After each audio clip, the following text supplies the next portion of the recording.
Good morning, children. Good morning. Dosa idli ತಿಂದಿದ್ದೀರಾ? ಕೆಲವರ ಮನೆಯಲ್ಲಿ ಸಿಕ್ಕಾಪಟ್ಟೆ ಚೆನ್ನಾಗಿ ದೋಸೆ ಅಥವಾ ಇಡ್ಲಿ ಮಾಡ್ತಾರೆ. ಕೆಲವರ ಮನೆಯಲ್ಲಿ ಇಡ್ಲಿ ಎಲ್ಲ ಸ್ವಲ್ಪ ಗಟ್ಟಿ ಇರುತ್ತೆ. ಆ ಥರ ನಿಮಗೂ ಸಲ ಆಗುತ್ತೆ. ಕೆಲವು ಸಲ ನಮ್ಮ ಮನೆಗಳಲ್ಲೇ ಕೆಲವು ಸಲ ತುಂಬ ಇಡ್ಲಿ ಹಾರ್ಡ್ ಆಗಿರುತ್ತೆ, ಕೆಲವು ಸಲ ತುಂಬ ಸ್ಮೂತ್ ಆಗುತ್ತೆ. ಆ ಥರದ ಕೆಲವೊಮ್ಮೆನೂ ಆಗುತ್ತೆ. ಇದಕ್ಕೆ ಏನು ಆಮೇಲೆ ನೀವು ನೋಡ್ತಾ ಇರ್ಬೋದು, ದಿನನಿತ್ಯದಲ್ಲಿ ಒಂದು ಗಾದೆ ಇದೆ, ಎಲ್ಲರ ಮನೆ ದೋಸೆ ತೂತು ಅಂತ ಹೇಳಿ. ಈ ಗಾದೆ ನೀವು ಹೇಗೆ ಅರ್ಥೈಸ್ಕೊಂಡಿದ್ದೀರಾ? ಗಾದೆ ಎಲ್ಲರಿಗೂ ನೀವು ಸಹ ಹೇಳ್ತೀರಾ, ಬಟ್ ಈ ಗಾದೆಯ ಹಿಂದಿನ ವೈಜ್ಞಾನಿಕ ಹಿನ್ನೆಲೆ ಏನು ಅಂತ ಹೇಳಿ ಅಥವಾ ಹಿಂದಿನ ವೈಜ್ಞಾನಿಕತೆ ಏನು ಅನ್ನುವಂಥದ್ದು ನಿಮಗೆ ಸತ್ಯ ಏನು ಅಂತ ಗೊತ್ತಾಗಬೇಕು ಅಂತ ಹೇಳಿದ್ರೆ ಇಲ್ಲಿ ಏನಾಗುತ್ತಪ್ಪ ಅಂತ ಹೇಳಿದ್ರೆ, ಅಮ್ಮ ನಾನು ದೋಸೆ ನಿಮಗೆ ಶಾಲೆಯಿಂದ ಹೋಗಿ ಅಮ್ಮ ದೋಸೆ ಮಾಡ್ಕೊಡು ಅಂತ ಹೇಳಿದ ತಕ್ಷಣ ಅಮ್ಮ ನೆನ್ನೆಗೆ ದೋಸೆ ಇಟ್ಟಿದ್ರೆ ಮಾಡ್ಕೊಡ್ಬೋದು. ತಕ್ಷಣ ದೋಸೆ ಹಿಟ್ಟನ್ನು ರೆಡಿ ಮಾಡ್ಲಿಕ್ಕೆ ಆಗೋದಿಲ್ಲ. ಈಗ ರೆಡಿಮೇಡ್ ಸಿಗ್ತಿದೆ, ಅದು ಬೇರೆ ಪ್ರಶ್ನೆ, ರೆಡಿ ಇದೆ. ಆದರೆ ಸಾಮಾನ್ಯ ದೋಸೆ ಇಡ್ಲಿ ಮಾಡಬೇಕು ಅಂತ ಹೇಳಿದರೆ ಹಿಂದಿನ ದಿನವೇ ಅದನ್ನು ನೆನೆಸಿಟ್ಟು ರಾತ್ರಿ ಅದನ್ನು ರುಬ್ಬಿ ಬೆಳಗ್ಗೆ ಅದನ್ನು ಮಾಡುವಂತಹ ಪ್ರಕ್ರಿಯೆ ನಿಮಗೆಲ್ಲ ಗೊತ್ತೇ ಇದೆ. ಹಾಗಾದರೆ ಇಂತಹ ದೋಸೆ ಹಿಟ್ಟನ್ನು ರುಬ್ಬಿಟ್ಟ ನಂತರ ಇದನ್ನು ನಾವು ರಾತ್ರಿ ರುಬ್ಬಿಟ್ಟಾಗ ಪಾತ್ರೆಯಲ್ಲಿ ಅರ್ಧದಷ್ಟಿರುತ್ತೆ, ಬೆಳಗ್ಗೆ ಎದ್ದಾಗ ಅದು ಪಾತ್ರೆಯ ಮುಕ್ಕಾಲು ಭಾಗ ಅಥವಾ ಹೆಚ್ಚಾಗಿರುತ್ತೆ. ಆಗ ನಿಮಗೆ ಅದೇನು ಆಶ್ಚರ್ಯ ಅನಿಸೋದಿಲ್ಲ, ಯಾಕಂದರೆ ಇದು ದಿನ ನೋಡುವಂಥ ಸತ್ಯ. ಇದೆ ದೋಸೆ ಹಿಟ್ಟು ಅಂತ ಹೇಳಿದರೆ ರುಬ್ಬಿಟ್ಟು ಬೆಳಗ್ಗೆ ಎದ್ದು ನೋಡಿದಾಗ ಇಷ್ಟ ಆಗಿದೆ ಅಂತ. ಹಾಗಾದರೆ ಇದರಲ್ಲಿರುವಂತಹ ಹಿಂದಿರುವಂತಹ ಒಂದು ವೈಜ್ಞಾನಿಕ ಸತ್ಯ ಏನಪ್ಪ, ವೈಜ್ಞಾನಿಕ ಅಂಶ ಏನಪ್ಪ ಅಂತ ಹೇಳಿ ನಾವು ತಿಳಿಯೋದಾದರೆ, ಆ ಹಿಟ್ಟಿನಲ್ಲಿ ಸೇರಿರುವಂತಹ ಈಸ್ಟ್ ಏನಿದೆ ಅದು ಅಲ್ಲಿ ಹುದುಗುವಿಕೆ ಪ್ರಕ್ರಿಯೆಯನ್ನು ಪ್ರಾರಂಭ ಮಾಡುತ್ತೆ. ಆ ಹುದುಗುವಿಕೆ ಪ್ರಕ್ರಿಯೆಯಿಂದ ಅಲ್ಲಿ ಆ ಹಿಟ್ಟಿನಲ್ಲಿ ಕಾರ್ಬನ್ ಡೈಆಕ್ಸೈಡ್ ಉತ್ಪತ್ತಿಯಾಗಿರುತ್ತೆ. ಆ ಹಿಟ್ಟಿನಲ್ಲಿ ಕಾರ್ಬನ್ ಡೈಆಕ್ಸೈಡ್ ಉತ್ಪತ್ತಿ ಆಗೋದ್ರಿಂದ ಹಿಟ್ಟಿನ ಪ್ರಮಾಣ ಏನಾಗ್ತಾ ಹೋಗುತ್ತೆ, ಜಾಸ್ತಿ ಆಗ್ತಾ ಹೋಗುತ್ತೆ. ಆ ರೀತಿ ಜಾಸ್ತಿ ಆಗಿರುವಂತಹ ಹಿಟ್ಟನ್ನ, ಹುದುಗು ಬಂದಂತಹ ಹಿಟ್ಟನ್ನ ಬೆಳಗ್ಗೆ ನಾವು ಚೆನ್ನಾಗಿ ಅದನ್ನ ಕಾಲಕ್ಕೆ ತಿರುಗಿ ಎಲ್ಲ ಕಡೆಗೂ ಮಿಕ್ಸ್ ಆಗುವ ಹಾಗೆ ಅಮ್ಮ ತಿರುಗಿಸಿರ್ತಾರೆ, ನೋಡಿರ್ತೀರ. ಅಂತಹ ಹಿಟ್ಟನ್ನ ಚೆನ್ನಾಗಿ ಕಾದಂತಹ ತವಾ ಮೇಲೆ ಹಾಕಿದಾಗ ಆ ಹಿಟ್ಟಿಗೆ ಉಷ್ಣತೆ ತಾಗಿದಾಗ ಹಿಟ್ಟಿನಲ್ಲಿರುವಂತಹ ಕಾರ್ಬನ್ ಡೈಆಕ್ಸೈಡ್ ಏನಾಗುತ್ತೆ, ಈಗ ದೋಸೆಯ ಹಿಟ್ಟಿನಿಂದ ಹೊರ ಹೋಗ್ಲಿಕ್ಕೆ ಪ್ರಯತ್ನ ಪಡುತ್ತೆ. ಯಾವಾಗ ಹಿಟ್ಟಿನಿಂದ ಅದು ಹೊರ ಹೋಗುತ್ತೋ ದೋಸೆಯಲ್ಲೆಲ್ಲ ಏನು ಕಾಣ್ತಾ ಇರುತ್ತೆ, ತೂತು ಕಾಣುತ್ತೆ. ಹಾಗಾಗಿ ಅದನ್ನ ಎಲ್ಲರ ಮನೆ ದೋಸೆ ತೂತು ಅಂತ ಹೇಳುವಂಥದ್ದು.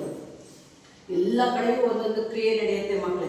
ಇಲ್ಲಿ ಜೈವಿಕ ಕ್ರಿಯೆ ನಡೆದರೆ ಅಡಿಗೆ ಸೋಡಾ ಹಾಕಿದಾಗ ಅಲ್ಲಿ ರಾಸಾಯನಿಕ ಕ್ರಿಯೆ ನಡೆಯುತ್ತೆ. ಅಂತಹ ರಾಸಾಯನಿಕ ಕ್ರಿಯೆಯ ವಿಧವನ್ನ ನಾವು ಕಳೆದ ತರಗತಿಯಲ್ಲಿ ಎರಡನ್ನ ತಿಳ್ಕೊಂಡಿದ್ವಿ. ಯಾವ್ಯಾವುದು? ರಾಸಾಯನಿಕ ಸಂಯೋಗ, ರಾಸಾಯನಿಕ ಸ್ಥಾನಪಲ್ಲಟ, ಇವುಗಳನ್ನ ತಿಳ್ಕೊಂಡು ರಾಸಾಯನಿಕ ವಿಭಜನೆಯನ್ನ ತಿಳ್ಕೊಂಡಿದ್ವಿ. ರಾಸಾಯನಿಕ ಸಂಯೋಗ ಮತ್ತು ರಾಸಾಯನಿಕ ವಿಭಜನೆಯನ್ನ ತಿಳ್ಕೊಂಡಿದ್ವಿ. ಇನ್ನೊಂದು ಯಾವ್ದು ತಿಳ್ಕೊಂಡಿದ್ವಿ? ರಾಸಾಯನಿಕ ವಿಭಜನೆ. ಈ ದಿನ ನಾವು ರಾಸಾಯನಿಕ ಸ್ಥಾನಪಲ್ಲಟದ ಬಗ್ಗೆ ತಿಳಿಯೋಣ. ಪ್ರಾಣವನ್ನು ತೆಗೆದುಕೊಂಡು ಇದಕ್ಕೆ ಈಗ ನಾನೇ ಮಾಡ್ತಾ ಹೋಗ್ತೀನಿ, ಬಹಳ ಸಮಯ ಆಗಿರೋದ್ರಿಂದ ಇದಕ್ಕೆ ನಾವು ಸ್ವಲ್ಪ ಕಾಪರ್ ಸಲ್ಫೇಟ್ ಅನ್ನ ಹಾಕ್ತೀವಿ. ಏನನ್ನ ಹಾಕ್ತೀವಿ? ಅಥವಾ ತಾಮ್ರದ ಸಲ್ಫೇಟ್ ಅನ್ನ ಹಾಕ್ತೀವಿ.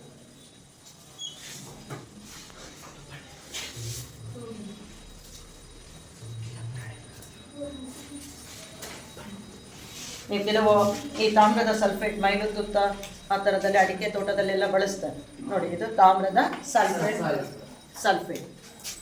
ಈ ತಾಮ್ರದ ಸಲ್ಫೇಟ್ ಅನ್ನ ಈಗ ನಾವು ದ್ರಾವಣವನ್ನು ಮಾಡ್ಕೊಳ್ಬೇಕು. ಸೊ ಹಾಗಾಗಿ ನಾನು ಇದಕ್ಕೆ ಸ್ವಲ್ಪ ಏನು ಮಾಡ್ತಾ ಇದ್ದೀನಿ, ನೀರನ್ನು ಸೇರಿಸ್ತಾ ಇದ್ದೀನಿ. ಎಷ್ಟು ಬ್ಯೂಟಿಫುಲ್ ಕಲರ್ ಬಂದಿದೆ ಅಲ್ಲ. ಏನು ಅನಿಸ್ತಿದೆ? ಈ ಥರದ ಡ್ರೆಸ್ ತಗೋಬೇಕು ಅನ್ನಿಸ್ತಿದ್ಯಾ? ಏನು ಅನಿಸ್ತಿದೆ? ನೋಡ್ಲಿಕ್ಕೆ ಚೆನ್ನಾಗಿದೆ ಅನಿಸ್ತಿದ್ಯಾ? ಏನನ್ನಿಸ್ತಿದೆ? ನೋಡಿ, ಇದು ಕೆಲವರಿಗೆ ಈ ಥರ ಅನಿಸಿದ್ರೆ ಕಷ್ಟ. ಇದು ಅತ್ಯಂತ ವಿಷಕಾರಿ ವಸ್ತು. ಇದು ನೋಡಿದಾಗ ಚೆನ್ನಾಗಿದೆ, ಕುಡಿಬೇಕು ಅನಿಸ್ತಂತ. ಹಾಗಾಗಿ ಕುಡಿಯುವ ಹಾಗೆ ನನಗೆ ಅರ್ಥ ಆಗ್ತಿದೆಯಲ್ಲ, ವಿಷ ವಸ್ತು ಆಗಿರುತ್ತೆ. ಹಾಗಾಗಿ ತಾಮ್ರದ ಸಲ್ಫೇಟ್ ಇದನ್ನ ಕಾಣಿಸ್ತಾ ಇದೆಯಾ? ನೀರಲ್ಲಿ ಏನು ಮಾಡ್ತಾ ಇದೆ? ಅದು ಮಿಕ್ಸ್ ಆಗ್ತಾ ಇದೆ ಅಂತ ಹೇಳಿದ್ರೆ ಈಗ ಏನಾಗ್ತಾ ಇದೆ? ಕರಗ್ತಿದೆ ಅಂತ ಹೇಳ್ಬೋಣ. ನೀರಿನಲ್ಲಿ ಕರಗ್ತಾ ಇದೆ. ಈ ನೀರಿನಲ್ಲಿ ಕರಗ್ತಾ ಇರುವಂತಹ ಈ ತಾಮ್ರದ ಸಲ್ಫೇಟ್ ದ್ರಾವಣಕ್ಕೆ ನಾವು ಕಬ್ಬಿಣದ ಮೊಳೆಯನ್ನು ಇಟ್ಟಾರೆ. ಇದರ ಒಳಗೆ ನಾನೀಗ ಇಲ್ಲಿ ಒಂದು ಕಬ್ಬಿಣ, ಇನ್ನೂ ಚೆನ್ನಾಗಿದೆ, ಯಾವುದೋ ಒಂದು ಹಳೆ ಸಿಕ್ಬಿಟ್ಟಿದೆ ನನಗೆ. ಒಳ್ಳೆ ಕಬ್ಬಿಣದ ಮೊಳೆಯನ್ನು ನಾನು ತಂದಿದ್ದೆ, ಮಿಸ್ ಆಗಿದೆ. ಹಾಗಾಗಿ ಇರಲಿ, ಇದರಲ್ಲಿ ನಾವು ಇದು ಬೇಗ ಬರುತ್ತೆ. ಇಲ್ಲಿ ಒಂದು ನೋಡಿ, ಇದು ಪೇಪರ್ ಕ್ಲಿಪ್ಪನ್ನು ಕಟ್ಟಿಟ್ಟಿದ್ದೀನಿ ಈಗ. ಇದು ನೋಡಿ, ಪೇಪರ್ ಕ್ಲಿಪ್ ಕಾಣಿಸ್ತಿದೆಯಾ? ನಾನು ಸ್ಪರ್ಶಿಸ್ಕೊಡ್ತೀನಿ. ಕಾಣಿಸ್ತಿದೆಯಲ್ಲ? ಮೊಳೆ ಸಿಕ್ಕಿಲ್ಲ, ಬೇಗ ಕ್ರಿಯೆ ನಿರ್ದಿ ನಿಮಗೆ ಕಾಣಿಸುತ್ತೆ ಅಂತ ಇದನ್ನು ಹಾಕಿದ್ದೀನಿ ಕಬ್ಬಿಣದ ಮೊಳೆಯನ್ನು. ಈಗ ಕಬ್ಬಿಣವನ್ನು ಇದಕ್ಕೆ ಹಾಕ್ತೀನಿ ನೋಡಿ. ಹಾಕಿದ್ದೀನಾ? ಇದರಲ್ಲಿ ಮುಳುಗಿಸಿಟ್ಟಿದ್ದೀನಿ. ಈಗ ನಾನು ಪ್ರಯೋಗ ತೋರಿಸ್ತಾ ಇರೋದು ರಾಸಾಯನಿಕ. ಹಾಗಾಗಿ ಇದರಲ್ಲಿ ಏನು ಸ್ಥಾನ ಪಲ್ಲಟ ನಡೆದಿದೆ? ಹಾಗಾದ್ರೆ ಇದರಲ್ಲಿ ಯಾವುದು ಸ್ಥಾನ ಪಲ್ಲಟ? ಹೆಸರೇ ಸೂಚಿಸುವ ಹಾಗೆ ಯಾವುದರ ಸ್ಥಾನ ಬದಲಾಗಿದೆ? ಸ್ಥಾನ ಬದಲಾಗಿದೆ ಗೊತ್ತು. ಹಾಗಾದ್ರೆ ಈ ಪ್ರಯೋಗಕ್ಕೆ ತೆಗೆದುಕೊಂಡಿರುವಂತಹದ್ದನ್ನೇ ರಾಸಾಯನಿಕ ವಸ್ತುಗಳನ್ನು ಬೋರ್ಡ್ ಮೇಲೆ ಬರೆಯೋಣ. ಸ್ವಲ್ಪ ಹೊತ್ತು ಬಿಟ್ಟು ನೆಕ್ಸ್ಟ್ ನಾವು ಕ್ರಿಯೆ ನೋಡುವಷ್ಟೊತ್ತಿಗೆ ಇದರಲ್ಲಿ ರಾಸಾಯನಿಕ ಕ್ರಿಯೆ ನಡೆಯುತ್ತೆ, ಏನಾಗಿದೆ ಅಂತ ಹೇಳಿ ತೋರಿಸ್ತೀನಿ. ಹಾಗಾದ್ರೆ ಈ ಪ್ರಯೋಗದಲ್ಲಿ ತೆಗೆದುಕೊಂಡಿರುವಂತಹ ರಾಸಾಯನಿಕಗಳು ಯಾವುದಪ್ಪ ಅಂತ ಹೇಳಿದ್ರೆ, ರಾಸಾಯನಿಕ ಸ್ಥಾನ ಪಲ್ಲಟಕ್ಕೆ ನಾವು ತೆಗೆದುಕೊಂಡಿರುವಂತದ್ದು ಯಾವ ದ್ರಾವಣವನ್ನು ತೆಗೆದುಕೊಂಡಿದ್ದೀವಿ? ತಾಮ್ರದ ಸಲ್ಫೇಟ್. ಅದಕ್ಕೆ ಏನ್ ಹಾಕಿದೀವಿ? ತಾಮ್ರದ ಸಲ್ಫೇಟಿಗೆ ಏನೋ ದಾರದಲ್ಲಿ ಕಟ್ಟಿಬಿಟ್ವಲ್ಲ, ಏನು? ಹಾಗಾಗಿ ಇದಕ್ಕೆ ಏನ್ ಹಾಕಿದೀವಿ? ಕಬ್ಬಿಣವನ್ನ ಹಾಕಿದೀವಿ. ಇಲ್ಲಿ ಏನ್ ಕ್ರಿಯೆ ನಡೀತೋ ಗೊತ್ತಿಲ್ಲ ಮಿಸ್, ಯಾಕಂದ್ರೆ ನಾವು ಈಗ ನೋಡ್ತಾ ಇದ್ದೀವಿ ಮಿಸ್, ಇದೇನಾಗ್ತಾ ಇದೆ ಇನ್ನೂ ಗೊತ್ತಿಲ್ಲ. ಹಾಗಾಗಿ ಕಾದು ನೋಡಬೇಕಿದೆ ಅಲ್ವಾ? ಸೊ ಹಾಗಾಗಿ ನಾವೀಗ ಸದ್ಯಕ್ಕೆ ಇದನ್ನ ಹಾಗೆ ನಿಲ್ಸಿರೋಣ. ಅರ್ಥ ಆಗ್ತಿದೆಯಲ್ಲ? ನೋಡೋಣ ಒಂದೆರಡು ನಿಮಿಷ ನಂತರ. ಇದು ಈಗ ನಿಮ್ಗೆ ಇಲ್ಲೇ ರಿಸಲ್ಟ್ ಕೊಡ್ತೀನಿ. ಇದ್ಯಾಕೋ ಮಿಸ್ ಹಾಗೆ ಇಟ್ಟು ಅಂತ ಅನ್ಕೊಳ್ಬಿಡಿ. ಅಲ್ಲಿಯವರೆಗೆ ನಾವು ಇದನ್ನ ಸಂಕೇತ ಸಮೀಕರಣವನ್ನ ಬರೆಯೋಣ. ಕಬ್ಬಿಣ ಏನಾಗಿದೆ? ಕಬ್ಬಿಣದ ಸಂಕೇತ ಏನು? ತಾಮ್ರದ ಸಲ್ಫೇಟ್ ನ ಸಂಕೇತ ಏನು? ಇಲ್ಲಿ ಒಂದು ರಾಸಾಯನಿಕ ಕ್ರಿಯೆ ನಡೀಲಿಕ್ಕೆ ಅಂತ ನಾವು ಈಗ ಬಿಟ್ಟಿದ್ದೀವಿ. ಯಾವುದೇ ರೀತಿಯಲ್ಲಿ ಉಷ್ಣ ಕೊಟ್ಟಿಲ್ಲ, ಏನಿಲ್ಲ, ಅಲ್ಲಿ ಕ್ರಿಯೆ ನಡೀತಾ ಇದೆ. ಹಾಗಾದ್ರೆ ಇಲ್ಲಿ ಏನಾಗುತ್ತೆ ಅನ್ನುವಂತಹದ್ದನ್ನ ಈಗ ನಾವು ನೋಡ್ತಾ ಹೋದ್ರೆ, ಇಲ್ಲಿ ಒಂದು ಇಲ್ಲಿ ನೋಡಿ, ಇದು ಒಂದು ಧಾತು ತಾನೆ, ಇದು ಒಂದು ಲೋಹ. ಇದು ತಾಮ್ರದ ಸಲ್ಫೇಟ್ ಅನ್ನುವಂತಹ ದ್ರಾವಣದಲ್ಲಿ ಯಾವುದೋ ಒಂದು ಲೋಹ ಇದೆ. ಯಾವುದದು? ಸಿಯು ಅಂದ್ರೆ ಯಾವ್ದದು? ತಾಮ್ರ. ಹಾಗಾದ್ರೆ ಈ ತಾಮ್ರದ ಸಲ್ಫೇಟ್ ದ್ರಾವಣದಲ್ಲಿ ಯಾವ ಲೋಹ ಇದೆ? ಇದು ಸಿಯು ಅನ್ನುವಂತಹ ಲೋಹ ಇದೆ. ಇವೇನ್ ಮಾಡತ್ತಪ್ಪ ಅಂತ ಹೇಳಿದ್ರೆ, ಒಂದು ಲೋಹ ಅಥವಾ ಒಂದು ಧಾತು, ಈ ಧಾತು ಏನಾಗುತ್ತೆ ಇಲ್ಲಿಗೆ ಹೋಗುತ್ತೆ. ಇದನ್ನ ಈಗ ಇಬ್ರು ಕ್ಲೋಸ್ ಫ್ರೆಂಡ್ಸ್ ಇದ್ದಾರೆ, ಅಜಯ್ ಮತ್ತೆ ಅಯಾಸ್ ಕ್ಲೋಸ್ ಫ್ರೆಂಡ್ಸ್ ಅಂತ ಹೇಳಿದ್ರೆ, ನವಾಜ್ ಮತ್ತೆ ಅಜಯ್ ಕ್ಲೋಸ್ ಫ್ರೆಂಡ್ಸ್ ಅಂತ ಹೇಳಿದ್ರೆ, ನವಾಜನ್ನ ಹೊರಗೆ ಕಳಿಸಿ ನವಾಜನ್ನ ಬೇರೆ ಮಾಡಿ ಅಯಾನ್ ಹೋಗಿ ಅಯಾಸ್ ಜೊತೆಗೆ ಸೇರ್ಕೊಂಡ್ರೆ ಆಗ ಏನಾಗುತ್ತೆ, ಇಲ್ಲಿ ಅದನ್ನು ಬದಲಾಗ್ತಾರೆ. ಇಬ್ರು ಕ್ಲೋಸ್ ಫ್ರೆಂಡ್ ಇದ್ರು, ಒಬ್ಬ ಬೇರೆ ಇದ್ದ. ಕ್ಲೋಸ್ ಫ್ರೆಂಡ್ಸ್ ಅಲ್ಲಿ ಇರುವಂತಹ ಒಬ್ಬನನ್ನ ಅವನು ಹೊರಗೆ ಕಳಿಸಿ ಏನಾಗ್ತಾರೆ, ಅವನು ಇವ್ರ ಜೊತೆಗೆ ಹೋಗಿ ಸೇರ್ಕೊಳ್ತಾರೆ. ಈಗ ನೋಡಿ, ಎ ಅನ್ನುವಂತ ಒಬ್ಬ ಹುಡುಗ ಇರ್ತಾನೆ, ಬಿ ಸಿ ಅನ್ನುವಂಥವ್ರು ಇಬ್ರು ಇರ್ತಾರೆ. ಎ ಅನ್ನುವಂಥವನು ಬಿ ಅನ್ನ ಹೊರ ಹೋಗಿಸಿ ತಾನು ಅವನ ಸ್ಥಾನವನ್ನ ಏನ್ ಮಾಡ್ತಾನೆ, ಆಕ್ರಮಿಸಿಕೊಳ್ತಾನೆ. ಆ ರೀತಿ ಎ ಅನ್ನುವಂತಹ ಹುಡುಗ ಬಿ ಸಿ ಅನ್ನುವಂತಹ ಫ್ರೆಂಡ್ಸ್ ಅಲ್ಲಿ ಇರುವಂತಹ ಬಿ ಅನ್ನ ಹೊರದೂಡಿ ಅವನು ಏನ್ ಮಾಡ್ತಾನೆ, ಎ ಅನ್ನುವಂಥವನು ಹೋಗಿ ಸಿ ಜೊತೆಗೆ ಸೇರ್ಕೊಳ್ತಾನೆ. ಈ ರೀತಿ ಆದ್ರೆ ಇದನ್ನ ನಾವು ಏನಂತ ಹೇಳ್ತಾ ಇದ್ದೀವಿ? ಸ್ಥಾನ. ಹಾಗಾದ್ರೆ ನಾವೀಗ ನಡೆಸಿರುವಂತಹ ಪ್ರಯೋಗಕ್ಕೆ ನಾವು ನೋಡ್ತಾ ಹೋದ್ರೆ, ಕಬ್ಬಿಣ ಅನ್ನುವಂತಹ ಧಾತು ತಾಮ್ರವನ್ನ ಏನ್ ಮಾಡಿದೆ, ಹೊರದೂಡಿ ತಾನು ಅದರ ಸ್ಥಾನವನ್ನ ಏನ್ ಮಾಡಿದೆ, ಆಕ್ರಮಿಸಿದೆ. ಹಾಗಾದ್ರೆ ಕಬ್ಬಿಣ ಇಲ್ಲಿಗೆ ಬಂತು ಅಂತ ಹೇಳಿದ್ರೆ ನಾವೇನ್ ಬರೀಬಹುದು ಮಕ್ಕಳೇ?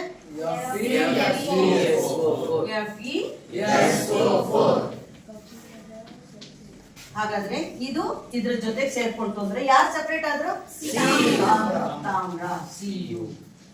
ಈ ರೀತಿಯ ಕ್ರಿಯೆ ಈಗ ನಾವು ನೋಡುವಂತಹ ಒಂದು ಪ್ರಯೋಗದಲ್ಲಿ ಕಾಣಬೇಕಾಗಿದೆ. ಹಾಗಾದ್ರೆ ಈಗ ನಾವು ಇದನ್ನು ವಾಕ್ಯದ ರೂಪದಲ್ಲಿ ಹೇಳೋದಾದ್ರೆ, ಇದ್ರ ನೋಡಿ, ಒಂದು ಧಾತು, ಇದು ಧಾತು ತಾನೆ, ಇದೇನಿದು? ಸಂಯುಕ್ತ.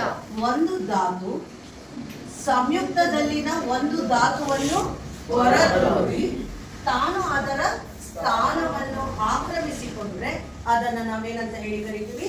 ರಾಸಾಯನಿಕ ಸ್ಥಾನ ಪಲ್ಲಟ. ಒಂದು ಧಾತು ಸಂಯುಕ್ತದಲ್ಲಿನ ಧಾತುವನ್ನ ಹೊರತೂಡಿ ತಾನು ಅದರ ಸ್ಥಾನವನ್ನ ಏನ್ ಮಾಡ್ತಾ ಇದೆ, ಆಕ್ರಮಿಸಿಕೊಳ್ಳುವಂತಹದನ್ನ ನಾವು ಕಾಣಬಹುದು. ಇದಕ್ಕೆ ಸ್ವಲ್ಪ ಸಮಯವನ್ನ ತೆಗೆದುಕೊಳ್ಳುತ್ತೆ. ನೀವು ಸಹ ತುಂಬಾ ಕ್ಯೂರಿಯಸ್ ಆಗಿರ್ತೀರಾ ಅಂತ ಹೇಳಿ ನಾನು ಪ್ರಯೋಗ ಮಾಡೋದಕ್ಕಿಂತ ಮೊದಲೇ ಒಂದು ಮಾಡಿಟ್ಬಿಟ್ಟಿದ್ದೆ.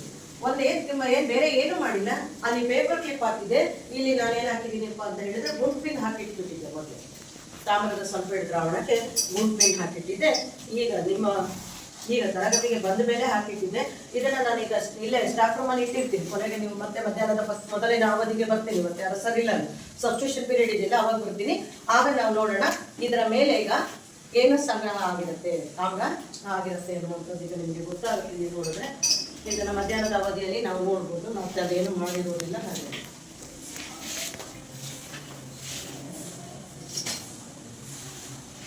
ಗುಂಪಿನ ಒಳಗೆ ಹೋಗಿದ್ದೇವೆ ನೋಡಿ. ಈಗ ನಾನು ಇದನ್ನ ಹೊರಗೆ ತೆಗೆಯೋದ್ರಿಂದ ಇದರ ಒಳಗಡೆ ನಿಮಗೆ ಒಂದು ಗುಂಪಿನ ಕಾಣಿಸ್ತಾ ಇದೆ ನೋಡಿ. ಗುಂಪಿನ ಕಬ್ಬಿಣದ ರೀತಿಯಲ್ಲಿ ಕಾಣಿಸ್ತಾ ಇದೆಯಾ, ಕೆಂಪಾಗಿ ಕಾಣಿಸ್ತಾ ಇದೆಯಾ? ಹಾಗಾದ್ರೆ ನಾನು ಇಲ್ಲಿ ಹಾಕಿರುವ ದ್ರಾವಣ ಯಾವುದು ಅಂತ ಹೇಳಿದ್ರೆ ತಾಮ್ರದ ಸಲ್ಫೇಟ್. ಸಪರೇಟ್ ಹಾಕಿದ ಗುಂಪಿನ ಯಾವುದು? ಕಬ್ಬಿಣ. ನೋಡಿ ನೋಡಿ, ಗಮನಿಸ್ತಿದ್ದೀರಾ? ಆಮೇಲೆ ಅದರಲ್ಲಿ ಹೊರಗಡೆ ತೆಗೆದು ತೋರಿಸ್ತೀನಿ, ಕಾಣಿಸ್ತಿದೆನಾ? ಕಬ್ಬಿಣದ ಮೇಲೆ ಯಾರು ಸಂಗ್ರಹ ಆಗಿದೆ? ಕೆಂಪು ಕಲರ್ ಏನದು? ತಾಮ್ರ. ಯಾವ ಕಲರ್ ಇರುತ್ತೋ ಆ ತಾಮ್ರ ಏನಾಗಿದೆ? ಕಬ್ಬಿಣದಲ್ಲಿ ಏನಾಗಿದೆ? ಕಬ್ಬಿಣದ ಮೇಲೆ ಸಂಗ್ರಹ ಆಗಿರುವಂತಹದನ್ನ ಕಾಣ್ಬೋದು. ತಾಮ್ರದ ಸಲ್ಫೇಟ್ ದ್ರಾವಣದಲ್ಲಿರುವ ತಾಮ್ರವನ್ನ ಅದೇನ್ ಮಾಡಿದೆ? ಹೊರಗೆ ಕಳಿಸಿ. ಅದೆಲ್ಲಿಗೆ ಸಂಗ್ರಹ ಆಗಿದೆ ನೋಡಿ, ಕಾಣಿಸ್ತಿದೆಯಲ್ಲ? ಮತ್ತೆ ಈಗ ಮಾಡಿರುವಂತದ್ರಲ್ಲಿ ಮಿಸ್ ಇದೇನೋ ಮಾಡಿ ಇಟ್ಬಿಟ್ಟಿದ್ದಾರೆ, ಹಾಗೆ ಅನ್ಕೊಳ್ಳೋದಿಲ್ಲ. ಈಗ ಅಲ್ಲಿ ಮಾಡಿಟ್ಟಿರುವಂತದ್ರಲ್ಲೂ ಸಹ ನೀವು ನೋಡ್ಬೋದು. ಆ ನಂತರದಲ್ಲಿ ಅಲ್ಲಿ ದ್ರಾವಣದಲ್ಲಿಯೂ ಸಹ ಬದಲಾವಣೆ ಕಂಡು ಬರುತ್ತೆ. ಆ ಬದಲಾವಣೆಯನ್ನು ಸಹ ನಿಮಗೆ ತೋರಿಸ್ತೀನಿ. ಆ ದ್ರಾವಣದಲ್ಲಿ ಕಂಡು ಬರುವಂತಹ ಬದಲಾವಣೆಯನ್ನು ತೋರಿಸ್ತೀನಿ. ಗುಂಪಿನ ನೋಡಿ, ಇಲ್ಲಿ ತಾಮ್ರದ ಬಣ್ಣದಲ್ಲಿ ಬಂದಿದೆಯಾ ಇಲ್ಲ? ಇದು ಈಗ ನೀವು ಹಾಕಿರುವಂತಹ ಪೇಪರ್ ಕ್ಲಿಪ್ಪು ಸಹ ಮಕ್ಕಳೇ ಅದೇನೋ ಸ್ವಲ್ಪ ಹೊತ್ತಿಗೆ ಫುಲ್ ಅದು ಸಹ ಇದರ ಮೇಲೆ ಸಂಪೂರ್ಣ ತಾಮ್ರ ಸಂಗ್ರಹ ಆಗಿರುತ್ತೆ. ಇನ್ನೊಂದು ಹಾಫ್ ಅನ್ ಅವರ್ ಬಿಟ್ರೆ ನಿಮಗೆ ಗೊತ್ತಾಗುತ್ತೆ. ಇದ್ರ ಮೇಲೆ ನೋಡಿ, ಇದು ಕಬ್ಬಿಣ ಹಾಗೆ ಇದೆ ಅಲ್ವಾ? ಈಗ ನಾನು ಮಧ್ಯಾಹ್ನದ ಫಸ್ಟ್ ಪೀರಿಯಡ್ ಬರೋ ಅಷ್ಟೊತ್ತಿಗೆ ಇದ್ರ ಮೇಲೆ ಸಂಪೂರ್ಣವಾಗಿ ತಾಮ್ರ ಸಂಗ್ರಹ ಆಗಿರೋದನ್ನ ನೀವು ಕಾಣ್ಬೋದು. ಅರ್ಥ ಆಗ್ತಿದೆಯಲ್ಲ? ಮತ್ತೆ ಮಿಸ್ ನೀವು ಒಂದು ಸ್ಟಾಫ್ ರೂಮಿಗೆ ತಗೊಂಡೋಗ್ಬೇಡಿ, ಇಲ್ಲೇ ಇಡಿ. ನಾವು ಇಲ್ಲೇ ಗಮನಿಸ್ಬೇಕು ಅಂತ ಹೇಳಿದ್ರೆ ನೀವು ಯಾರು ಇದು ಮಾಡೋದು ಅಂದ್ರೆ ಈ ಕಾರ್ನರ್ದಲ್ಲಿ ಇಟ್ಟಿರ್ತೀನಿ. ಮಧ್ಯಾಹ್ನದ ಅವಧಿಯಲ್ಲಿ ನೋಡೋಣ. ತುಂಬಾ ಕ್ಯೂರಿಯಸ್ ಇರೋರು ಓಡ್ ಬಂದು ಈಗ ಒಂದ್ಸಲ ಎತ್ತಿ ನೋಡಿದ್ರೆ ಕೆಂಪಾಗಿರುತ್ತೆ. ಈಗಲೇ ಬರ್ತಾ ಹೋದ ತಕ್ಷಣ ಎತ್ತಿ ನೋಡಿದ್ರೆ ಇಲ್ಲಿ ಸ್ಟಾರ್ಟ್ ಮಾಡ್ತೀವಿ. ಅರ್ಥ ಆಗ್ತಿದೆಯಲ್ಲ? ಹಾಗಾದ್ರೆ ಈಗ ನಾವು ನೋಡಿರುವಂತದ್ದು ಯಾವುದು? ರಾಸಾಯನಿಕ ಸ್ಥಾನ ಪಲ್ಲಟ. ರಾಸಾಯನಿಕ ಸ್ಥಾನ ಪಲ್ಲಟದಲ್ಲಿ ಏನಾಗ್ತಿದೆ? ಒಂದು ಧಾತು ಸಂಯುಕ್ತದಲ್ಲಿರುವಂತಹ ಈ ಧಾತುವನ್ನು ಹೊರದೂಡಿ ಅದರ ಸ್ಥಾನವನ್ನ ಏನ್ ಮಾಡಿದೆ? ಆಕ್ರಮಿಸಿಕೊಂಡ್ರೆ ಅದನ್ನ ನಾವೇನಂತ ಹೇಳಿ ಕರಿತೀವಿ? ರಾಸಾಯನಿಕ ಸ್ಥಾನ ಪಲ್ಲಟ ಅನ್ನುವಂಥದ್ದನ್ನ ಇನ್ನೊಂದು ಸರಳ ಪ್ರಯೋಗದಿಂದ ನೋಡೋಣ. ನೆಕ್ಸ್ಟ್ ಇನ್ನೊಂದು ನೋಡೋಣ. ಇನ್ನೊಂದು ಲಾಸ್ಟ್ ರಾಸಾಯನಿಕ ಕ್ರಿಯೆಯ ಕೊನೆಯಲ್ಲಿರುವಂತಹ ಒಂದು ಬೀಜ ಯಾವ್ದಪ್ಪ ಅಂತ ಹೇಳಿದ್ರೆ ರಾಸಾಯನಿಕ ದ್ವಿಸ್ಥಾನ ಪಲ್ಲಟ.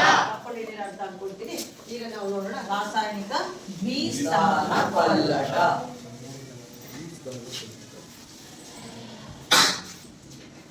ಬರ್ಕೊಳ್ಳಿ.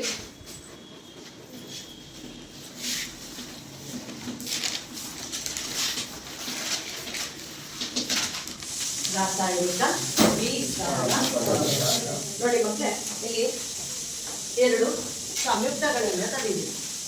ಒಂದು ಯಾವ್ದಪ್ಪ ಅಂತ ಹೇಳಿದ್ರೆ ಇದು ನಮ್ಮ ಶಾಲೆಯಲ್ಲಿ ಇರಲಿಲ್ಲ. ಸೊ ಹಾಗಾಗಿ ನನ್ನ ಫ್ರೆಂಡ್ ಹತ್ರ ಕೇಳಿದೆ, ಆಗ ಕೊಟ್ಟಿದ್ರು. ಹಾಗಾಗಿ ಇದು ಒಂದು PbNO3 ಸೀಸದ ನೈಟ್ರೇಟ್. ಇದು ಏನಂತ ಬರ್ತಿದ್ದಾರೆ? ಏನಾದ್ರೂ ಕಾಣಿಸುತ್ತಾ? KI ಅಂತ ಬಂದಿದ್ದಾರೆ. ಯಾವ್ದು ಇರ್ಬೋದು ಇದು? ಪೊಟ್ಯಾಷಿಯಂ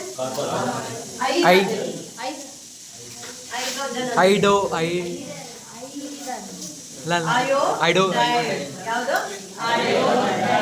ಎರಡು ರಾಸಾಯನಿಕಗಳನ್ನ ತೆಗೆದುಕೊಳ್ತಾ ಇದ್ದೀನಿ.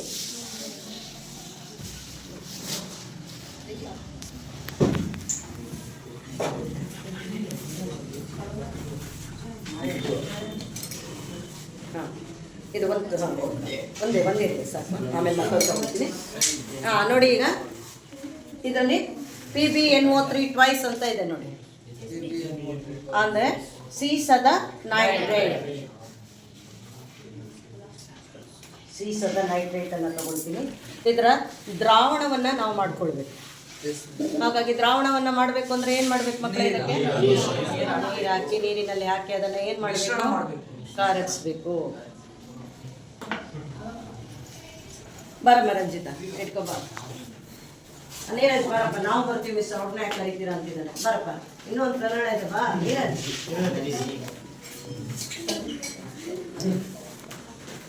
ಇನ್ನೇನು ಪ್ರೇಮ ಅಂತ ಕೊಟ್ಟ? ಬರ ನಾವು ಯಾವ್ದು ಹಾಕಿದ್ವಿ? PbNO3 twice. ಸೀಸದ ನೈಟ್ರೈಟ್ ಹಾಕಿದ್ವಿ. Next Ki. ಈಗ ನೋಡಿ ನೀರಜ್ ಮಿಸ್ ಅವರನ್ನೇ ಕರಿತೀರಾ ಅಂತ ಹೇಳಿ ಅವನೇ ಓಡ್ ಬಂದಿದ್ದಾನೆ. ಹಾಂ ಸಾಕಣಪ್ಪ, ಇನ್ನೊಂದು ದಿವಸ ತೋರಿಸ್ಬೇಕಿಲ್ಲ. ಬನ್ನಿ ಅದನ್ನು ದ್ರಾವಣ ಮಾಡ್ಬೋದು. ನೀರಜ್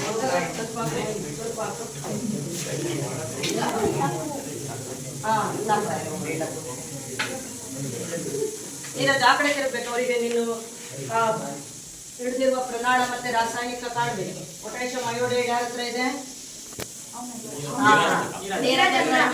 ಪೊಟ್ಯಾಷಿಯಂ ಅಯೋಡೈಡ್ ಚೆನ್ನಾಗಿ ಕಲಕಿ ಬಾಯಿ ಇನ್ನೊಂಚೂರು ನೋಡು.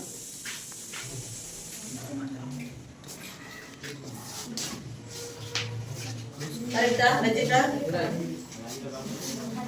ಸೀಸದ ನೈಟ್ರೈಟ್.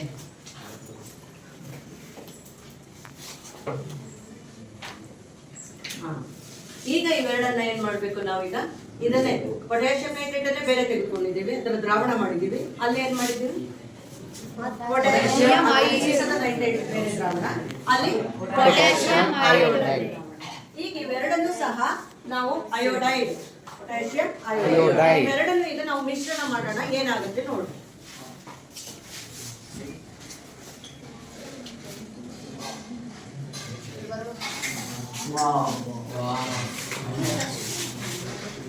ಸ್ವಲ್ಪ ನಿಧಾನ ಮಾಡಿ ಇನ್ನೊಂದು ತೋರಿಸ್ಬೇಕಿತ್ತು. ಏನಾಯ್ತು ಈಗ? Colour change. ಒಳ್ಳೆ ಕಲರ್ ಬಂತು ಮಿಸ್. ಏನಾಯ್ತಾ ಗೊತ್ತಿಲ್ಲ.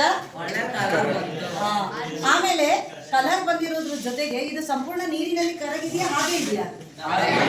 ಹಾಗೆ ತಳಭಾಗದಲ್ಲಿ ನೀರಿನಲ್ಲಿ ಕರಗದೆ ವಿಲೀನವಾಗದೆ ಜಲ ವಿಲೀನಗೊಳ್ಳದೆ ಹಾಗೆ ತಳಭಾಗದಲ್ಲಿ ಸಂಗ್ರಹ ಆಗಿದೆ ಅಂದ್ರೆ ಅದಕ್ಕೆ ನಾವು ಪ್ರಕ್ಷೇಪಣ ಕ್ರಿಯೆ ಇಲ್ಲಿ ನಡೆದಿದೆ. ಹಾಗಾದ್ರೆ ಈಗ ನಾವು ನೋಡ್ತಾ ಇರುವಂತದ್ದು ರಾಸಾಯನಿಕ ದ್ವಿಸ್ಥಾನ ಪಲ್ಲಟದಲ್ಲಿ ರಂಜಿತ ಬರೋ ದ್ವಿಸ್ಥಾನ ಪಲ್ಲಟದಲ್ಲಿ ಏನ್ ಕ್ರಿಯೆ ನಡೀತು ಅನ್ನುವಂಥದ್ದು ಈಗ ನೋಡ್ತಾ ಹೋಗೋಣ. ಪೊಟ್ಯಾಷಿಯಂ ನೋಡಿ ಯಾಕೋ ಬರ್ತಾನೆ ಇಲ್ಲಲ್ಲ. Potassium iodide. Potassium iodide. ಇದು ರಂಜಿತ ಯಾವ್ದು ತಗೊಂಡಿದ್ಲು? ಸೀಸದ ನೈಟ್ರೈಟ್. PbNO3 twice. ಸೀಸದ ನೈಟ್ರೇಟ್. ಅದೆರಡೂ ಸಹ ನಾವು ಬೇರೆ ಬೇರೆ ಪ್ರಮಾಣದಲ್ಲಿ ಇತ್ತ ಇಲ್ಲ? ಇವೆರಡು ಬೇರೆ ಬೇರೆ ಪ್ರಮಾಣದಲ್ಲಿ ಇತ್ತು. ಇದೆರಡೂ ದ್ರಾವಣಗಳನ್ನ ನಾವು ಮತ್ತೆ ಇದನ್ನ ಅದನ್ನ ನಾವು ನೀರಿನಲ್ಲಿ ಕರೆಸಿದ್ವಿ. ನೀರಿನಲ್ಲಿ ಕರಗಿಸಿದಾಗ ಇವುಗಳ ಅಯಾನುಗಳು ಉಂಟಾಗುತ್ತೆ ತಾನೆ. ಇವೆರಡು ನೀರಿನಲ್ಲಿ ಕರೆಸಿದ್ವಿ. ನಂತರ ಕರೆಸಿದ ನಂತರ ನಾವೇನ್ ಮಾಡಿದ್ವಿ? ಅವೆರಡನ್ನು ಸಹ ಏನ್ ಮಾಡಿದ್ವಿ? ನಿಧಾನವಾಗಿ ಕರೆಸಿದ್ವಿ. ಸ್ವಲ್ಪ ಫಾಸ್ಟ್ ಆಗಿ ಕರೆಸಿದ್ವಿ ಆದ್ರೂ ಸಹ ನಿಧಾನ ಆಗಿದ್ರೆ ಚುಚ್ಚು ತೋರಿಸ್ಬೇಕಿತ್ತು. ಇದು ಚೆನ್ನಾಗಿ ಅನ್ಸುತ್ತೆ. ಆಗ ನಮಗೆ ಇಲ್ಲಿ ಏನಾಗ್ತಾ ಇದೆ? ಒಂದು ಪ್ರಕ್ಷೇಪ ಕಾಣಿಸ್ತದೆ ಅಲ್ವಾ? ಯಾವ ಪ್ರಕ್ಷೇಪ ಉಂಟಾಯ್ತು ಅನ್ನುವಂಥದ್ದು ನೋಡಿ. ಇಲ್ಲಿ ಈ ದ್ವಿಸ್ಥಾನ ಪಲ್ಲಟ ಎರಡು ಅಣುಗಳು ಸಹ ಏನಾಗುತ್ತೆ? ಅಯಾನುಗಳನ್ನ ಏನ್ ಮಾಡುತ್ತೆ? ಎಕ್ಸ್ಚೇಂಜ್ ಮಾಡುತ್ತೆ. ಅಂದ್ರೆ AB ಅನ್ನುವಂತಹ ಫ್ರೆಂಡ್ಸ್ ಇಬ್ರು ಇರ್ತಾರೆ, BC ಅನ್ನುವಂತಹ ಫ್ರೆಂಡ್ಸ್ ಇಬ್ರು ಇರ್ತಾರೆ. ಇವರಿಬ್ರು ಸಹ ಏನಾಗುತ್ತೆ? ಇವರಿಬ್ರು ಸಹ ತಮ್ಮ ಫ್ರೆಂಡ್ಸ್ ಅನ್ನ ಅದ್ಲು ಬದಲು ಮಾಡ್ಕೊಳ್ತಾರೆ. A ಅನ್ನುವಂತ ಹೋಗಿ C ಜೊತೆಗೆ ಸೇರ್ಕೊಳ್ತಾನೆ. C ಮತ್ತೆ D. A ಅನ್ನುವಂಥವನು D ಜೊತೆಗೆ ಸೇರ್ಕೊಳ್ತಾನೆ. B ಅನ್ನೋನು ಯಾರ ಜೊತೆಗೆ ಸೇರ್ಕೊಳ್ತಾನೆ? C ಜೊತೆಗೆ ಸೇರ್ಕೊಳ್ತಾನೆ. ಹಾಗಾದ್ರೆ ಆಗ ಏನಾಗುತ್ತೆ? AD ಪ್ಲಸ್ ಈ ರೀತಿ ಪ್ರತಿಯೊಬ್ಬರು ಸಹ ಏನಾಗ್ತಾ ಹೋಗ್ತಾರೆ? ಬದಲಾಗ್ತಾರೆ. ಹಾಗೆ ಈ ಮೇಲಿನ ರಾಸಾಯನಿಕ ಕ್ರಿಯೆಯಲ್ಲಿ ಎರಡು ಅಣುಗಳ ನಡುವೆ ಅಯಾನುಗಳೇನಾಗುತ್ತೆ? ವಿನಿಮಯ ಆಗುತ್ತೆ. ಹಾಗಾದ್ರೆ ಈಗ ನೋಡಿ, ಪೊಟ್ಯಾಷಿಯಂ ಅನ್ನುವಂಥದ್ದು ಹೋಗಿ NO3 ಜೊತೆಗೆ ಸೇರ್ಕೊಳ್ಳುತ್ತೆ. ಆಗ ನಾವೇನ್ ಬರ್ಬೋದು? KNO3 potassium nitrite. ಹಾಗೆ Pb ಅನ್ನೋದು ಯಾರ ಜೊತೆಗೆ ಸೇರ್ಕೊಳ್ಳುತ್ತೆ? ಜೊತೆಗೆ ಸೇರ್ಕೊಳ್ಳುತ್ತೆ. ಹಾಗಾಗಿ ಇಲ್ಲಿ ಏನಾಗುತ್ತೆ? PbI ಅನ್ನುವಂತಹ ಒಂದು ಸಂಯುಕ್ತ ಏನಾಗುತ್ತೆ? ಉಂಟಾಗುತ್ತೆ. ನೀರಿನಲ್ಲಿ ವಿಲೀನಗೊಳ್ಳದೇ ಇರುವಂತಹ ಒಂದು ಪ್ರಕ್ಷೇಪಣ ಇಲ್ಲಿ ಉಂಟಾಗುವುದನ್ನ ನಾವು ಕಾಣಬಹುದು. ನೋಡಿದ್ರಲ್ವಾ? ಹಾಗಾದ್ರೆ ರಾಸಾಯನಿಕ ನೀರಿನಲ್ಲಿ ಜಲ ವಿಲೀನಗೊಳ್ಳದಂತಹ ವಸ್ತುವನ್ನ ನಾವೇನಂತ ಹೇಳಿ ಕರಿತೀವಿ? ಪ್ರಕ್ಷೇಪಣ. ಈ ಕ್ರಿಯೆಯನ್ನು ನಾವು ಪ್ರಕ್ಷೇಪಣ ಕ್ರಿಯೆ ಅಂತೀವಿ. ಹಾಗಾದ್ರೆ ನಾವು ಈ ದಿನ ರಾಸಾಯನಿಕ ಕ್ರಿಯೆಯಲ್ಲಿ ಎಷ್ಟು ವಿಧ ಅಂತ ತಿಳ್ಕೊಂಡ್ವಿ? ಯಾವ್ಯಾವುದು? ರಾಸಾಯನಿಕ ಸಂಯೋಗ, ರಾಸಾಯನಿಕ ಹಾಗಾದ್ರೆ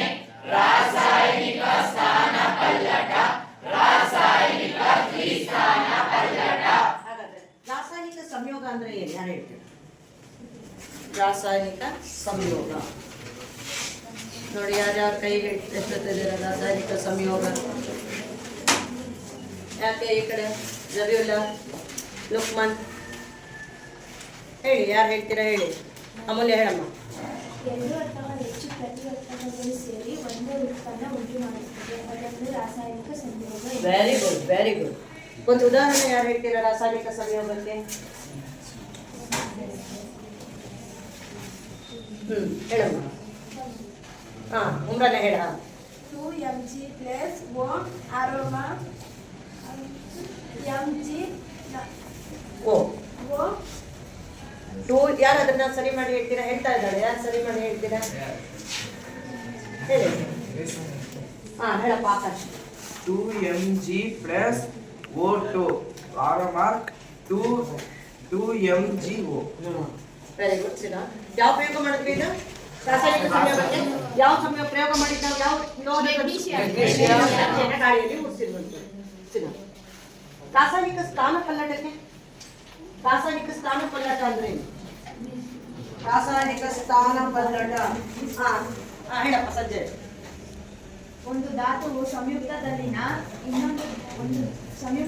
ಒಂದು ಧಾತುವನ್ನು ಹೊರಕಳಿಸಿ ತನ್ನ ಸ್ಥಾನವನ್ನು ಆಕ್ರಮಿಸಿಕೊಳ್ಳುತ್ತದೆ. ಒಂದು ಧಾತುವು ಇನ್ಯಾರು ಹೇಳ್ತೀರಾ? ಸಂಯುಕ್ತದಲ್ಲಿನ ಧಾತುವನ್ನು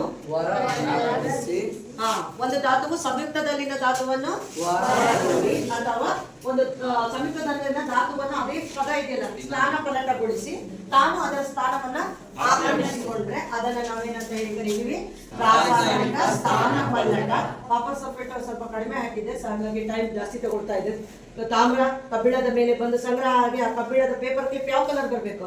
ಗುಲಾಬಿ, ತಾಮ್ರದ ಬಣ್ಣ ಬರಬೇಕಲ್ಲ, ಅದಕ್ಕೆ ತಾಮ್ರದ ಸಲ್ಫೇಟ್ ಸ್ವಲ್ಪ ಕಡಿಮೆ ಆಗಿತ್ತು, ಹಾಕಿದ್ದೀನಿ, ಇಲ್ಲೇ ಇಟ್ಟಿರ್ತೀನಿ, ಮತ್ತೆ ನಾವು ನೋಡೋಣಂತೆ, ನೀವು ನೋಡೋದಂತೆ. ಹಾಗಾಗಿ ನೆಕ್ಸ್ಟ್ ರಾಸಾಯನಿಕ ವಿಭಜನೆ. ರಾಸಾಯನಿಕ ವಿಭಜನೆ, ರಾಸಾಯನಿಕ ವಿಭಜನೆ. ಜಮೀವುಲ್ಲ ಹೇಳಪ್ಪ, ತಪ್ಪಂದ್ರೆ ಹೇಳ್ಕೊಡ್ತೀನಿ. ರಾಸಾಯನಿಕ ಸಂಯೋಜಕ ಕ್ರಿಯೆ ಏನಿದೆ ಅದರ ಸಂಪೂರ್ಣ ವಿರುದ್ಧ ಕ್ರಿಯೆ ಆಗಿದೆ ರಾಸಾಯನಿಕ ವಿಭಜನೆ.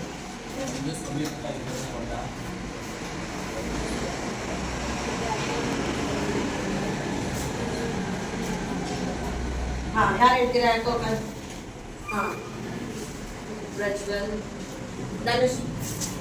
ಪ್ರತಿವರ್ತಕ ಒಂದಿದ್ದು ಉತ್ಪನ್ನ ಹೇಳಿದರೆ ಅದನ್ನು ರಾಸಾಯನಿಕ ವಿಭಜನೆ ಇದೆ. ನೋಡಿ ಅವನು ಹೇಳಿದ್ದ, ಪ್ರತಿವರ್ತಕ ಒಂದಿದ್ದು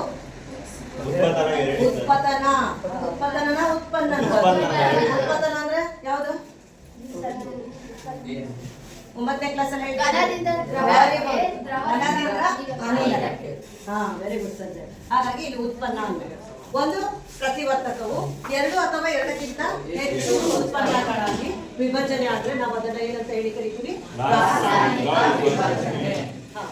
ಮತ್ತೆ ಈಗ ನೀವು ನಾಳೆ ಬರುವಾಗ ರಾಸಾಯನಿಕ ಸಂಯೋಗ, ವಿಭಜನೆ, ಸ್ಥಾನ ಪಲ್ಲಟ, ವಿಸ್ಥಾನ ಪಲ್ಲಟ ಇವುಗಳಷ್ಟನ್ನು ಸಹ ಇದು ಎಂದರೇನು ಅಂತ ಬರ್ಕೊಂಡು ಪ್ರತಿಯೊಂದಕ್ಕೂ ಸಹ ನೀವು ಸಮೀಕರಣವನ್ನ ಬರೆದುಕೊಂಡು ಬರೋದ್ರ ಜೊತೆಗೆ ನಿಮಗೆ ಒಂದು ಆಕ್ಟಿವಿಟಿ ಇರುತ್ತೆ. ನೀವು ಇದನ್ನು ಸರಿಯಾಗಿ ಕಲ್ತ್ಕೊಂಡು ಬಂದಿದ್ರೆ ಆಕ್ಟಿವಿಟಿಯನ್ನು ನೀವು ಮಾಡಲಿಕ್ಕೆ ಮಾಡ್ಬೋದು, ಆಯ್ತಾ? ಹಾಗಾಗಿ ಅದನ್ನ ನಿಮ್ಮ ಗೃಹಪಾಠದಲ್ಲಿ ರಾಸಾಯನಿಕ ಕ್ರಿಯೆಯ ವಿಧಗಳಿಗೆ ಪ್ರತಿಯೊಂದಕ್ಕೂ ಸಹ ಒಂದೊಂದು ಉದಾಹರಣೆಯನ್ನು ಬರೆಯಬಹುದು. ಓಕೆನಾ? ಈ ಪಾಠದ ನಂತರ ಚಟುವಟಿಕೆಯ ಮೂಲಕ ನೀವು ಏನು ಕಲಿಬಹುದು ಅನ್ನುವಂಥದ್ದನ್ನ ನೋಡೋಣ. ಚಟುವಟಿಕೆ ಮಾಡ್ತಾ ನೀವು ಆಟ ಆಡೋ ಮೂಲಕ ಈ ರಾಸಾಯನಿಕ ಕ್ರಿಯೆಗಳು ಮತ್ತು ಸಮೀಕರಣಗಳಿಗೆ, ಪಾಠಗಳಿಗೆ, ಪರೀಕ್ಷೆಯಲ್ಲಿ ಕೇಳುವಂತಹ ಸಂಭವನೀಯ ಪ್ರಶ್ನೆಗಳಿಗೆ ನೀವು ಆಟ ಆಡಿಕೊಂಡು ನೀವು ಉತ್ತರವನ್ನು ನೆನಪಿಟ್ಕೊಳ್ಳಿಕ್ಕೆ ಸಾಧ್ಯ. ಜೊತೆಗೆ ಈಗಾಗಲೇ ಅರ್ಥ ಆಗಿದೆ ಅಂತ ಅನ್ಕೊಳ್ತೀನಿ. ಅರ್ಥ ಆಗಿರುವಂಥದ್ದು ನಿಮಗೆ ಸರಿಯಾಗಿ ಅರ್ಥ ಆಗಿದೆಯೇ ಇಲ್ವೇ ಅನ್ನುವಂಥದ್ದಕ್ಕೆ ನೋಡಿ ಮಕ್ಕಳೇ, ನಾನು ಇಲ್ಲಿ ಪ್ರತಿಯೊಂದಕ್ಕೂ ಸಹ ಕಾರ್ಡ್ಗಳನ್ನು ರಚನೆ ಮಾಡಿದ್ದೀನಿ. ಈ ರೀತಿಯ ಕಾರ್ಡ್ಗಳು ಬಹಳಷ್ಟು ಜೋಡಣೆಯನ್ನು ಮಾಡಿದ್ದೀನಿ. ಇಲ್ಲಿ ನೋಡಿ, ಅಂತರುಷ್ಣಕ ಕ್ರಿಯೆ, ಅದಂದ್ರೆ ಉಷ್ಣ ಹೀರಿಕೆ, ಅಪಕರ್ಷಣ ಕ್ರಿಯೆ ಅಂದ್ರೆ ಆಕ್ಸಿಜನ್ ಕಳೆದುಕೊಳ್ಳುವುದು, ಉತ್ಕರ್ಷಣೆ ಮತ್ತು ಅಪಕರ್ಷಣೆ ಎರಡೂ ಒಂದು ರಾಸಾಯನಿಕ ಕ್ರಿಯೆಯಲ್ಲಿ ನಡೆದ್ರೆ ಅದನ್ನು ರೆಡಾಕ್ಸ್ ಕ್ರಿಯೆ. ಬಹಿರುಷ್ಣಕ ಕ್ರಿಯೆ ಅಂದರೆ ಉಷ್ಣ ಬಿಡುಗಡೆ. ನೋಡಿ ಅಲ್ಲಿ ಕೆಳಗೆ ಬಿದ್ದಿದೆ ತಗೊಳಪ್ಪ. ಉತ್ಕರ್ಷಣೆ ಅಂತ ಹೇಳಿದರೆ ಅದೇನಾಗಿರುತ್ತಪ್ಪ ಅಂತ ಹೇಳಿದರೆ ಅದೇನಾಗಿರುತ್ತೆ, ಉತ್ಕರ್ಷಣೆ ಅಂದರೆ ಇಲ್ಲಿ ಬಹಿರುಷ್ಣಕ ಅಂದರೆ ಉಷ್ಣ ಬಿಡುಗಡೆ ಆಗಿದೆ. ಉತ್ಕರ್ಷಣೆ ಅಂತ ಹೇಳಿದರೆ ಏನಾಗಿರುತ್ತೆ, ಆಕ್ಸಿಜನ್ ಏನಾಗುತ್ತೆ ಅದಕ್ಕೆ ಸೇರಿಕೊಳ್ಳುವುದಾಗುತ್ತೆ. ಹಾಗಾದರೆ ಇನ್ನೊಂದು ಅಂತರುಷ್ಣಕ ಕ್ರಿಯೆ ಅದು ಸಹ ಅಲ್ಲಿದೆ, ಈಗ ತೆಗೆಯೋದು.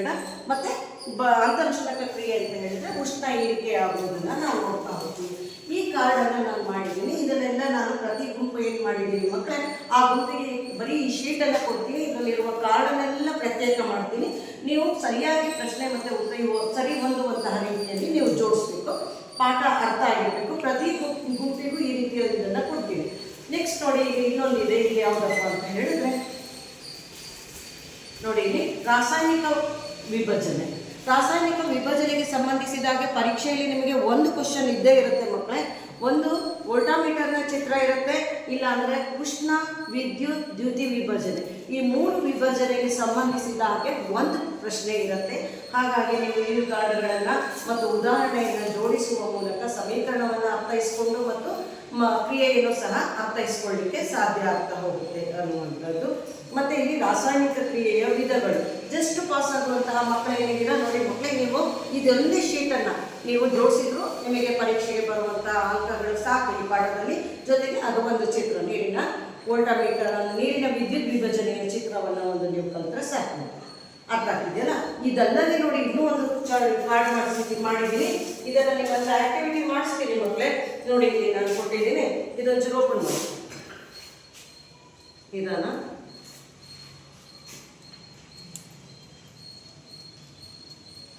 ಏನಿಲ್ಲ, ಕಾರ್ನರಲ್ಲಿ ಇತ್ತಷ್ಟೇ, ಕಾರ್ನರ್ ಇದೆ. ನೋಡಿ ಇಲ್ಲಿ ಈ ಥರದ ಕಾರ್ಡ್ಗಳನ್ನು ನಾನು ಮಾಡಿದ್ದೀವಿ. ಇದನ್ನು ನೀವು ಸರಿಯಾಗಿ ಉತ್ತರ ಟ್ಯಾಲಿ ಆಗುವಂತಹ ರೀತಿಯಲ್ಲಿ ನೀವೇನು ಮಾಡಬೇಕಪ್ಪ ಅಂತ ಹೇಳಿದರೆ ಅದನ್ನು ಜೋಡಿಸಬೇಕಾಗುತ್ತೆ. ಎಲ್ಲ ಉತ್ತರಗಳು ಸಹ ಅದು ಟ್ಯಾಲಿ ಅದು ಸರಿಯಾಗಿ ಸೂಚಿಸುವಂತಹ ರೀತಿಯಲ್ಲಿ ಈ ಕಾರ್ಡನ್ನು ಯಾವ ಗ್ರೂಪ್ ಅವರು ಈಗ ನಿಮಗೆ ಮನೆ ಕೊಡೋದಿಲ್ಲ. ಇದು ನೀವೀಗ ಮನೆಗೆ ಓದ್ಕೊಂಡು ಬರಬೇಕು. ನಾನು ಈ ಕಾರ್ಡನ್ನು ಕೊಡ್ತೀನಿ, ಈ ರೀತಿ ಜೋಡಿಸೋದಲ್ಲ ಮಕ್ಕಳೇ. ಇದನ್ನು ಈ ಕಾರ್ಡನ್ನು ನೀವು ನೆಲದ ಮೇಲೆ ಇಟ್ಟು ಉತ್ತರ ಸರಿಯಾಗುವಂತಹ ರೀತಿಯಲ್ಲಿ ಇದನ್ನು ಜೋಡಿಸ್ತಾ ಹೋದರೆ ಅದು ಕೊನೆಯಲ್ಲಿ ಒಂದು ಸರಿಯಾದಂತಹ ಟ್ರಯಾಂಗಲ್ ಅಥವಾ ತ್ರಿಭುಜ ಬರುತ್ತೆ. ಆ ತ್ರಿಭುಜ ಬಂದಾಗ ಹೇಗೋ ಮಾಡಿದ್ರು ಬರುತ್ತೆ, ಬಟ್ ಆ ತ್ರಿಭುಜ ಆದಾಗ ಉತ್ತರ ಸಂಪೂರ್ಣ ಏನಾಗಬೇಕು, ಹೋಲಿಕೆ ಆಗಬೇಕು. ಆ ರೀತಿಯನ್ನು ನೀವು ರಚನೆ ಮಾಡಿದರೆ ಆಗ ನಿಮಗೆ ಈ ತ್ರಿಭುಜವನ್ನು ಯಾವ ಗುಂಪಿನವರು ಅಥವಾ ಯಾವ ವಿದ್ಯಾರ್ಥಿ ಇದನ್ನು ಸರಿಯಾಗಿ ರಚನೆ ಮಾಡ್ಕೊಂಡು ನಮಗೆ ಇಡೀ ಪಾಠ ಸಂಪೂರ್ಣವಾಗಿ ಅರ್ಥ ಆಗಿದೆ ಅಂತ ಹೇಳಿ ಅರ್ಥ. ಹಾಗಾಗಿ ಈಗಲೇ ಒಂದನ್ನು ಮಾಡಲಿಕ್ಕೆ ಕೊಡ್ತೀವಿ. ಕೆಲವರು ಮಾಡ್ತಾ ಹೋಗ್ತಾರೆ, ಬಾರಪ್ಪ ಇಲ್ಲಿ ಮಾಡುವಂತೆ, ಇಲ್ಲಿ ಜೋಡಿಸುವಂತೆ, ಇದನ್ನು ಕಾರ್ಡ್ಗಳನ್ನು ಜೋಡಿಸುವಂತೆ. ಆಯಿತಾ? ಓಕೆ.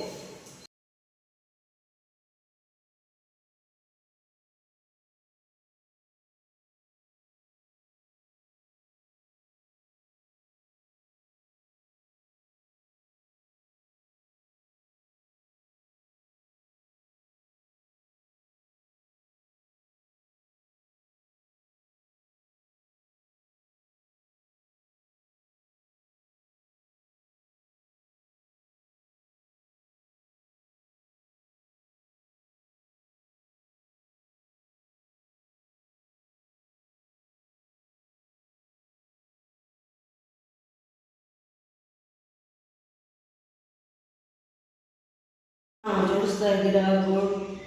ಅಂದರೆ ಇಲ್ಲಿ ಅಪಕರ್ಷಣೆ ಅಂತಿದೆ ನೋಡಿ, ಅಲ್ಲಿ ಆಕ್ಸಿಜನ್ ಹೋಗಿದೆಯಾ ನೋಡಪ್ಪ ಇಲ್ಲಿ ಸರಿಯಾಗಿ. ಅಪಕರ್ಷಣೆ ಅಂತ ಹೇಳಿದರೆ CO ಅಲ್ಲಿರುವ ಆಕ್ಸಿಜನ್ ಇಲ್ಲಿ ಹೋಗಿದೆ. ಕರೆಕ್ಟ್ ನೋಡಿ. ಇದೆರಡು ಸರಿಯಾಗಿದೆ. ಇದು ರಾಸಾಯನಿಕ ದ್ವಿಸ್ಥಾನ ಪಲ್ಲಟ. ವೆರಿ ಗುಡ್, ಸರಿ ಇದೆ. Na2SO4 ಅಯಾನುಗಳು ಎಕ್ಸ್ಚೇಂಜ್ ಆಗಿದೆ. ಇದು ರಾಸಾಯನಿಕ ವಿಭಜನೆ. CaCO3 ಒಂದು ಸಂಯುಕ್ತ ಎರಡು, ಒಂದು ಪ್ರತಿವರ್ತಕ ಉತ್ಪನ್ನ ಆಗಿದೆ. ಸರಿ. ರಾಸಾಯನಿಕ ಸಂಯೋಗ. Good, very good. ದ್ವಿಸ್ಥಾನ ಪಲ್ಲಟ FeCuSO4 ನೋಡಿ. ಇಲ್ಲಿ ಉತ್ಕರ್ಷಣೆ, ಆಕ್ಸಿಜನ್ ಸೇರಿರಬೇಕು. ಕರೆಕ್ಟ್. CUಗೆ ಆಕ್ಸಿಜನ್ ಸೇರಿದೆ, ಉತ್ಕರ್ಷಣೆ. ರೆಡಾಕ್ಸ್, ಉತ್ಕರ್ಷಣೆ ಅಪಕರ್ಷಣೆ ನಡೆದಿದೆ. ಇದಕ್ಕೆ ಒಂದು ಉದಾಹರಣೆ. ಗುಡ್. ಪ್ರತಿಯೊಂದಕ್ಕೂ ಸಹ ಒಂದೊಂದು ಉದಾಹರಣೆಯಿಂದ ಬರೆಯಬೇಕು. ಓಕೆನಾ?